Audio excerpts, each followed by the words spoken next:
Mi nombre es Elda Mireya Romero Tepal y junto con mis colegas Adelina Ramírez Cadeza, María Guadalupe Méndez Morales y Sofía Paniagua Rivera, les damos la bienvenida a esta presentación sobre la constitución y organización de los sindicatos en México.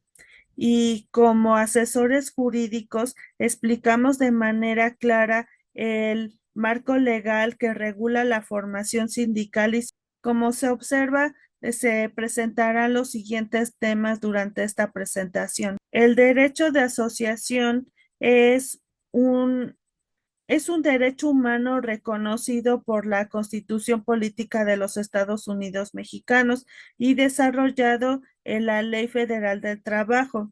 Este derecho permite que los trabajadores se organicen libremente para defender sus intereses y mejorar sus condiciones de trabajo. Los sindicatos son fundamentales porque fortalecen la defensa de los derechos colectivos y permiten la negociación de condiciones laborales más justas. Además, fomentan la participación democrática de los trabajadores en las decisiones. Para constituir legalmente un sindicato en México se requiere en primer lugar un mínimo de 20 trabajadores o 3 en el caso de sindicatos de patrones. Posteriormente debe elaborarse un acta constitutiva que exprese la voluntad de asociación y redactarse los estatutos que regularán la organización interna del sindicato. También es necesario integrar un padrón de asociados, elegir formalmente a la directiva sindical y presentar documentos que acrediten que los integrantes son trabajadores activos. Aunque no es un requisito para la Constitución, la constancia de representatividad es indispensable para celebrar contratos colectivos. La autoridad encargada del registro sindical es el Centro Federal de Conciliación y Registro Laboral. El procedimiento inicia con la convocatoria a una asamblea constitutiva en la que se aprueba el acta y los estatutos y se elige a la directiva mediante voto libre y secreto. Finalmente, la documentación se presenta ante dicha autoridad y una vez verificados los requisitos, se expide el registro sindical y el sindicato adquiere personalidad jurídica conforme a los artículos 365 y 366 de la Ley Federal del Trabajo y con ello puede actuar legalmente en defensa de los trabajadores. Ahora permítanme explicarles de manera clara cómo funciona el proceso para la formación de un sindicato y la legitimación de contratos colectivos. Para comenzar, se requiere un mínimo de 20 trabajadores en servicio activo que deseen formar el sindicato. Es importante considerar que esos trabajadores deben ser mayores de 15 años y no pueden ser trabajadores de confianza. Respecto a la legitimación de los contratos, este es un proceso obligatorio que garantiza que los trabajadores conocen y apoyan el contenido del contrato mediante un voto personal, libre, directo y secreto. La legitimación de un contrato colectivo de trabajo es el proceso mediante el cual se valida la legalidad y cumplimiento de los requisitos necesarios para establecer formalmente la relación laboral entre los trabajadores y el patrón. ¿Qué buscamos garantizar con esto? Primero, que el líder sindical efectivamente represente a los trabajadores, que los trabajadores estén de acuerdo con los términos del contrato. Respecto al proceso de legitimación, el proceso de sindicato es un procedimiento obligatorio en México, derivado de la reforma laboral de 2019, y se consideran los siguientes aspectos. La consulta de los trabajadores. Todos los contratos colectivos existentes deben ser sometidos a votación para su aprobación por parte de los trabajadores afiliados al sindicato. En cuanto a los requisitos previos, antes de llevar a cabo la consulta, el sindicato debe avisar a la Secretaría de Trabajo y Previsión Social. En cuanto a los resultados, una vez que sea realizada la consulta, el sindicato debe enviar el aviso a los resultados a la Secretaría. Si no hay observaciones en un plazo de 20 días hábiles, el contrato se considera legítimo.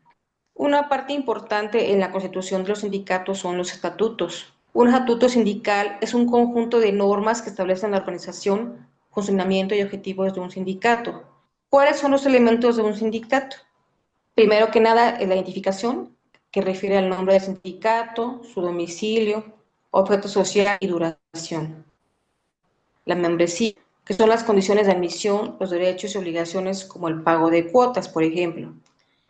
Estructura organizativa, procesos democráticos, disciplina y sanciones, gestión financiera, representación. ¿Cuál es la importancia de contener esos estatutos sindicales? Garantizar el funcionamiento democrático del sindicato, asegurar que los miembros del sindicato tengan voz y voto en la toma de decisiones y que el sindicato se gestione de manera transparente, que se protejan los derechos de los miembros del sindicato, que se fomente la participación de los miembros del sindicato y que se fortalezca el mismo.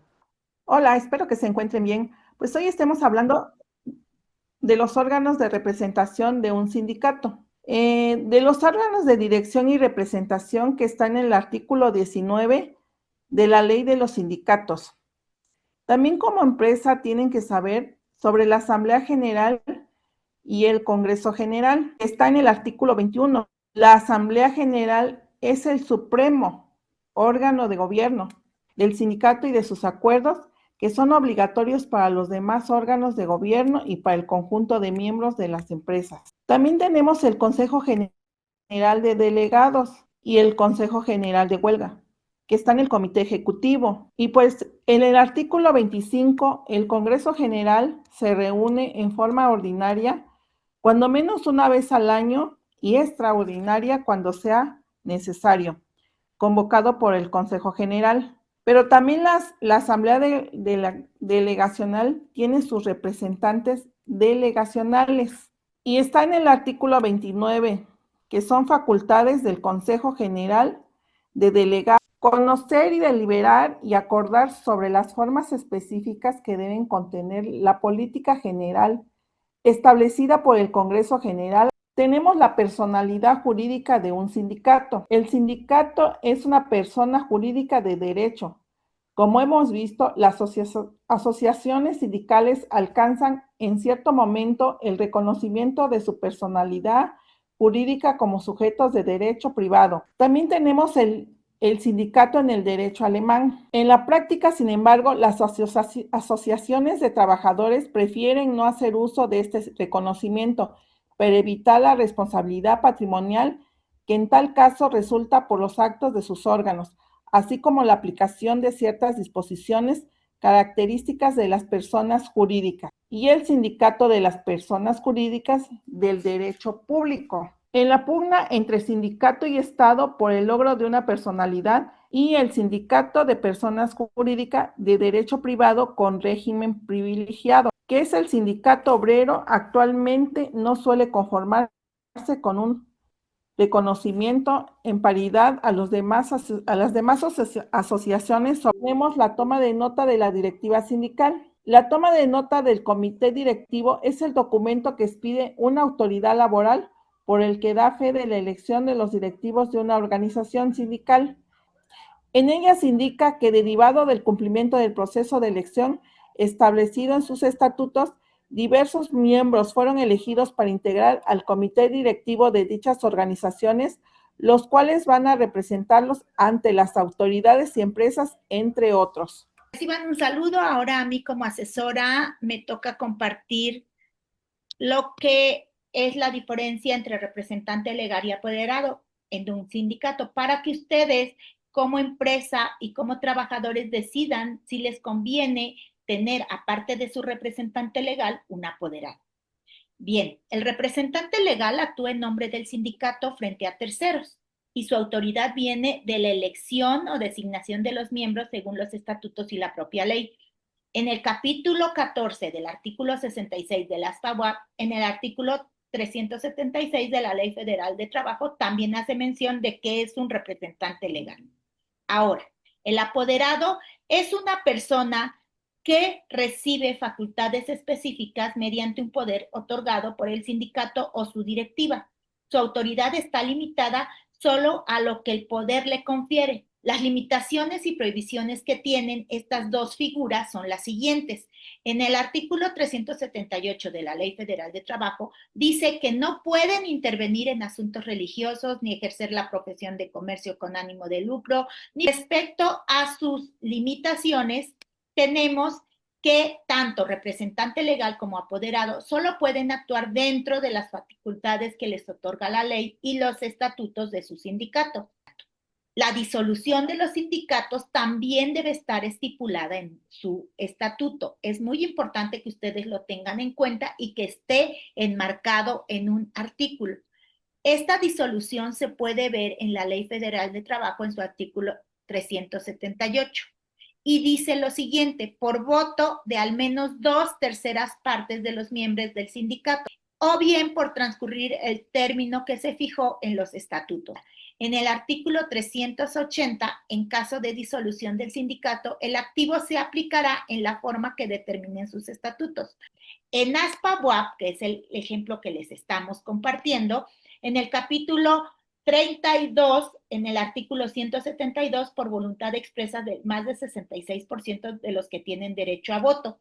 Y en su artículo 173 menciona que en caso de disolución los bienes inmuebles o muebles se les dará al destino que decida ese 66%. En el SID-WAP se menciona en el capítulo 12, en el artículo 106, y solo por acuerdo de las 2/3 partes. Y en conclusión, para constituir válidamente un sindicato, lo esencial es reunir el número mínimo de trabajadores exigidos por la Ley Federal de Trabajo, al menos 20, como ya les explicaron las compañeras. Realizar una asamblea constitutiva donde se apruebe la creación del sindicato, se aprueben los estatutos sindicales, se elija a quienes estarán en su representación en el sindicato y tramitar su registro ante las autoridades laborales competentes, que actualmente es el Centro Federal de Conciliación y Registro Laboral o el centro local según corresponda. Esto quiere decir que en su caso sí pueden constituir un sindicato, porque la Ley Federal de Trabajo reconoce el derecho de sindicato como un derecho colectivo fundamental. Para hacerlo, no se requiere autorización del patrón ni puede impedirse por la empresa, siempre que se cumplan con los requisitos. Más información la pueden recabar en las fuentes de información que les compartimos. Eso es todo y esperamos que esta asesoría haya sido en beneficio de su construcción de ese sindicato.